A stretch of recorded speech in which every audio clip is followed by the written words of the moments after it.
Hey guys, what's down? And I've never seen a game as split as Plants vs Zombies 2. You're either a true Plants vs Zombies fan and like the game, or a fake fan and just hate it. Ugh, I hate Plants vs Zombies 2.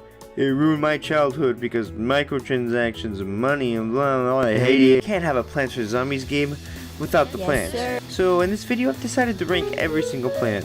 Now I could just use a tier list like in the past, but I feel like that format has gotten a little stale. So instead I'm going to give each plant a ranking. It won't be very consistent, just so you know. So let's start with Pea Shooter.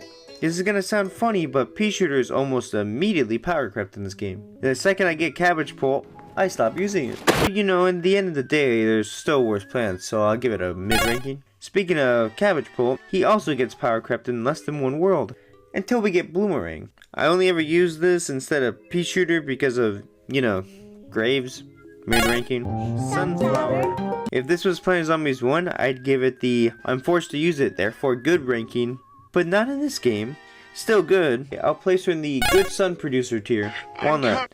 Weirdly enough, this plant has a lot of health compared to the other wall plants in this game, but they're still somehow better. Once you get a different wall plant, you'll forget about them. Above average. I don't really use Potato Mine that much in Plants vs Zombies 2, as sun production is much faster. It's useful in like World 1, that's about it. Mid.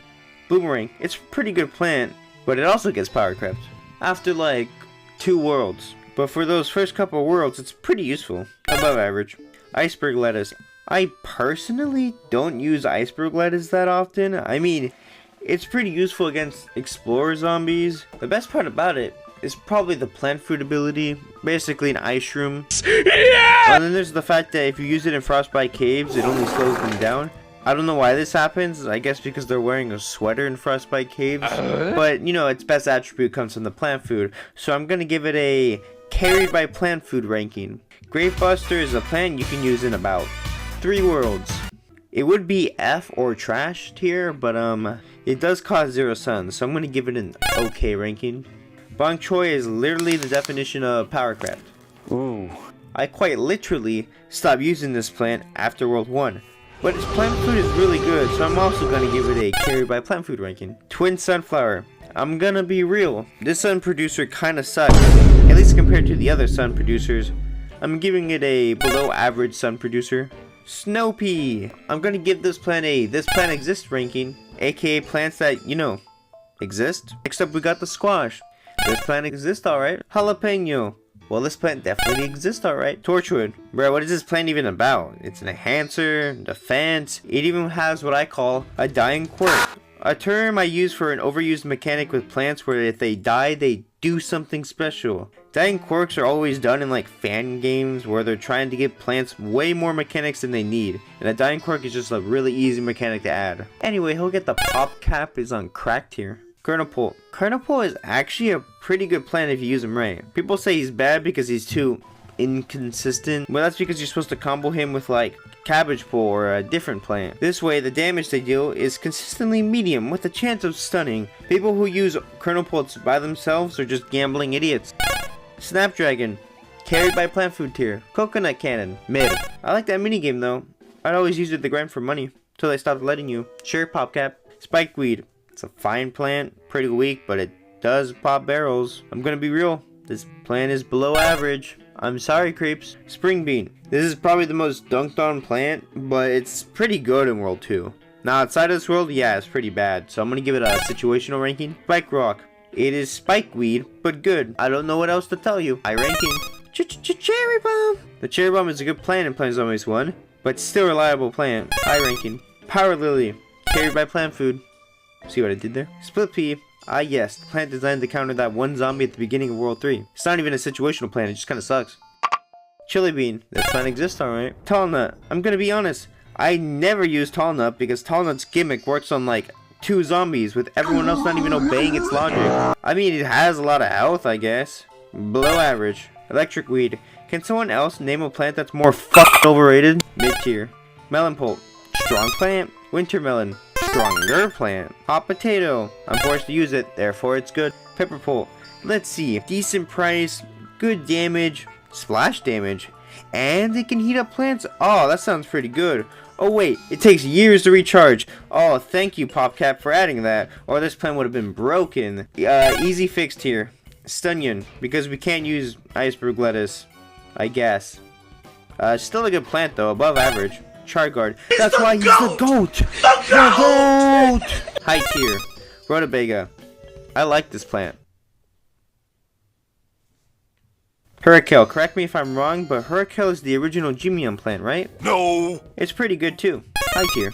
Fire Pea. This plant exists alright. Puff Shroom. Unlike the first game, it's not broken because it got nerfed. PopCat, you're so good at plant balancing. Above average. Sunshroom, unpopular opinion, but Sunshroom is better than Sunflower in Plants vs Zombies 1, mainly because the interval it produces suns in that game is faster than the Sunflower's interval, until it starts giving normal suns. Then it's really just a faster Sunflower. In this game it has the same interval, but now they allow the Sunshroom to give 75 sun.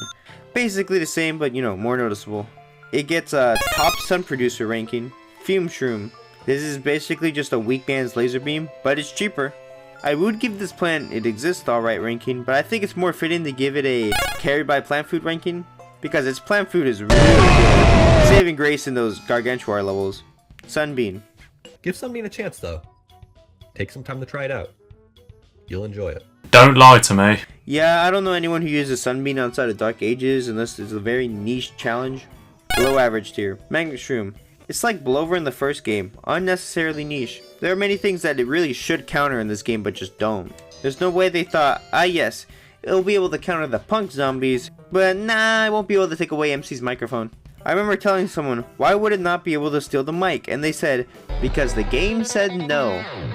That's not how that works, Daniel! Situational tier. Hypno Shroom. One of my favorite plants from PvZ1. It's decent in that game. I don't know about this game. Maybe it would have been fine if they didn't make it a premium Ingenium plant instead of a regular plant. Its plant food is really good for like one lane. I'm gonna give it a tries to be carried by plant food tier. Peanut. Now look, the joke is pretty funny, I'm not gonna lie, but I don't think it was worth it, as this is definitely one of the worst plants in the game, F tier. Remember this, guys. Peanut used to be a premium plant. Now let that sink in. Hey yo, what up? Red Stinger. It's a pretty good plant, but unfortunately most people's opinions are against it, as they love Torchwood and Repeater. Oh wait, I skipped Repeater. That's how irrelevant that stupid plant is. Damn! Above average tier for Red Stinger, by the way. Aki. This plant exists, alright. Endurian. Basically, if Peanut was good. Above average tier. Stalia. Stalia is basically a better iceberg lettuce, can stall in like a 3x3 area, and none of y'all better mention leveling up, okay? This is about the good aspects of PvZ2. High tier. Gold Leaf used to be exclusive to Lost City, making it bad even though its mechanic was pretty good. Hey, that's pretty good. It being the last planet of that world was not doing it any favors. But now it's been changed to work anywhere, and now its sun cost 80. Clearly done to drive me crazy. Trash tier. Guava Lava, another classic Gemium plant. Whenever I saved 100 gems for the first time, it was either do I want Hurricane or Guava Lava. Don't ask me who I picked because I literally can't remember. High tier. Toadstool. I'm gonna give you the I'm a better version of another plant because I cost money tier. Money! Even though the plant that it's better than also costs money. Even before the buffs. Chomper is a weird plant because most people swear it's one of the most iconic, but it took PopCat like what, 5 worlds to the atom? Then obviously made him a premium plant because we need money. Despite the fact that he's pretty mid, then proceeded to give him like 5 buffs instead of making him a Gemium plant. Chomper's gonna get a PopCat is on crack tier. Laser Beam. This is gonna sound weird, but I never used this plant.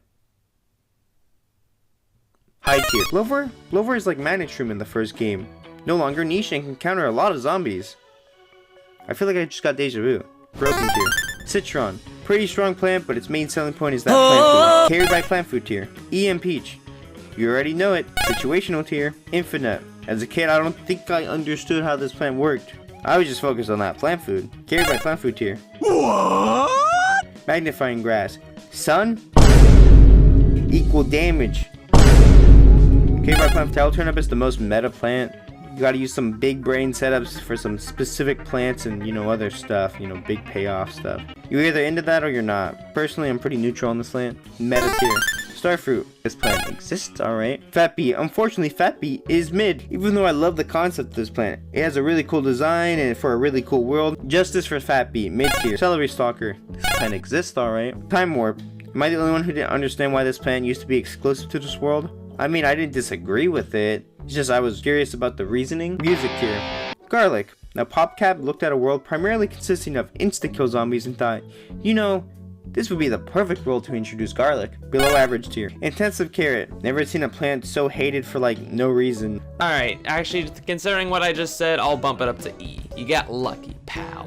Like the plant is sorta niche, but it's not that bad. Situational tier. Cactus. Went from the worst plant of the game to not the worst plant of the game. High tier. Electric blueberry, the definition of underrated. All the videos online called this plant bad because they use it as the main attacker. No, no, no, no, no. It's supposed to be next to an attacker that takes out the weak zombies, okay? Do better. High tier. Lily pad. I'm forced to use it, therefore it's good tier. Tingle kelp. This plant would be good if it worked. Mid tier. Coconut bowls. What? Let's see. A mini game from Planet Zombies 1 turned into a plant that you're forced to use in almost every level of a world that's not even good in.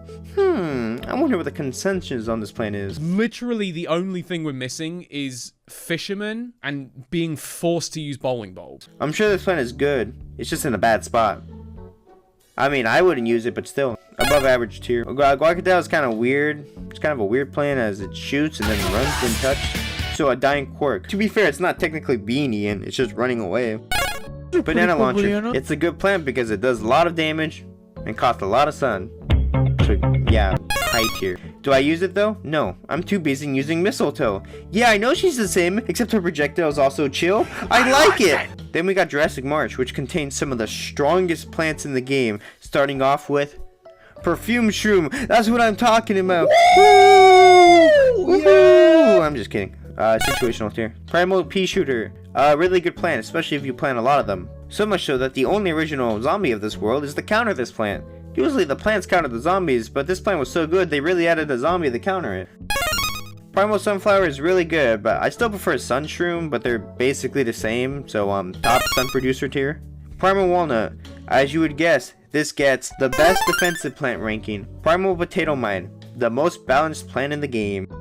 Broken tier. Grape Shot. Better version of another plant because it costs money tier. Snapdragon.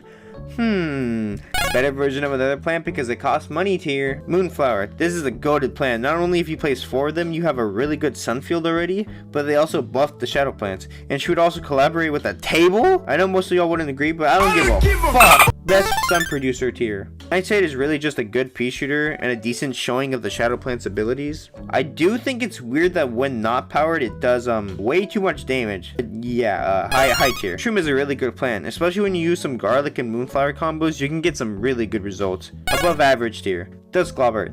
This plant solely exists to power creep Nightshade because it's pretty broken for like absolutely no reason. Did they not realize what kind of splash damage is happening here? Broken tier. Grimrose. It's a weird plant, I'm not gonna lie. Like, it's an insta-kill for 1 zombie, but if you boost it, it insta-kills 3 times. Like, that's just kind of weird. I would put this plant in the it exists alright, but I do use it a lot in modern day, so I'll give it a black hole tier. Shrinking Violence. So they decided to make out of all plants this one at Gmium. Even though it's like a really good plant because it charges pretty fast. Broken tier. Escape Rope. So this is just a plant that blows up as a random explosive plant, right? That's it, right? Okay, so imagine a plant that grows like a potato mine that then decides it wants to be a different plant sometimes. That is Escape Route at its core.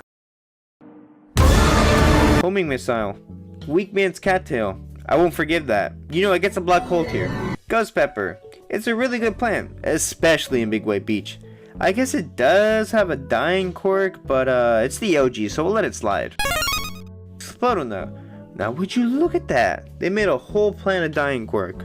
I can finally make a tier called Dying Quirk tier. Mistletoe. SSSS tier. No doubt. Best plant. The GOAT. Don't disrespect. Most of the other premiums are going to go in the I don't care category, or they're also going to be dropped in the I'm a better version of another plant because I cost money tier. But I will end off the video with the 3 plants from the Epic Quest Rescue. Goldbloom. I'm sure we all know where this plant goes. The best plant in the game tier! Aloe. F tier. Electric Current. I actually like using this plant. You can get creative if you make some really nice setups. Now does that make it a good plant? No.